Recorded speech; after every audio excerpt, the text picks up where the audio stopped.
Ada tema yang sangat penting sekali dan ini menjadi perdebatan yang tidak pernah selesai semenjak dari awal sampai saat ini.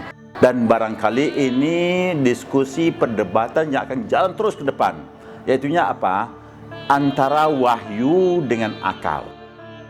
Mana yang lebih dominan? Apakah itu wahyu atau akal? Atau kalau lebih khusus lagi, bagaimana kalau terjadi pertentangan antara wahyu dengan akal? Ini perdebatannya. Tentu saja ini ada dua permasalahan penyelesaiannya.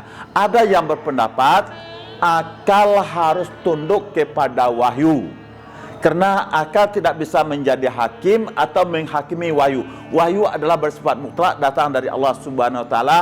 Karena itu apa yang dikatakan wahyu, kita wajib tunduk kepada wahyu itu sendiri. Dan bahkan bagi kaum yang literalis sangat berpegang kepada tekstual. Kalau seperti itu bunyinya, kita harus berpegang pada itu. Dan kita tidak boleh mentakwilkan ayat-ayat. Apa yang saya maksudkan mentakwilkan? Mengambil pemahaman yang bersifat metaforis. Misalnya di dalam ajaran, di dalam Al-Quran itu ada dikatakan Allah itu mempunyai tangan. Yadullah fauqa idihim. Tangan Allah di atas tangan manusia. Ada yang benar-benar memahami itu tangan. Tetapi bagaimana tangan Allah, serahkan kepada Allah. Jangan ditanya bagaimana. Tetapi ada yang mengambil pemahaman metaforis. Oh, tangan di sini ada maksudnya kekuasaan. Misalnya di waktu presiden mengatakan Indonesia di tangan saya, itu artinya di bawah kekuasaan dia sendiri. Karena itu sesungguhnya ada yang menyatakan memang tidak terjadi pertentangan antara Al-Quran atau antara wahyu dengan akal. Hanya saja bagaimana sikap kita melihat wahyu tadi.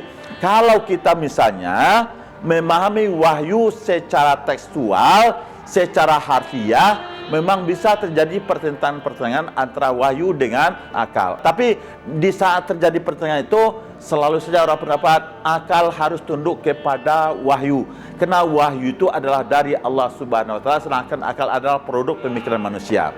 Tetapi lagi-lagi ada yang berpendapat kita tidak bisa mempertentangkan antara akal dengan wahyu.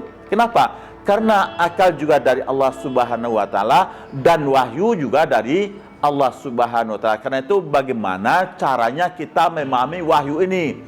Biasanya ini banyak yang dialami oleh kaum intelektual atau kaum rasionalis yang mencoba penyelesaian antara akal dan wahyu. Apalagi terjadi dengan perkembangan ilmu pengetahuan sekarang, dengan terjadinya sains dan teknologi. Oh, banyak sekali hal-hal yang bisa dianggap pertentangan antara akal dengan wahyu itu sendiri.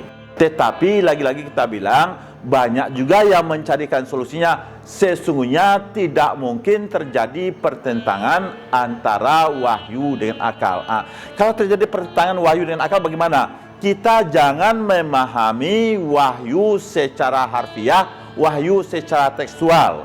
Tapi kita lihat dulu apakah ini pendapatkan misalnya apa yang ditemukan oleh akal sesuatu yang sudah pasti, dan apa yang ditemukan oleh wahyu sesuatu yang itu memang itu secara harfiah. Di sini nanti ada penjelasannya.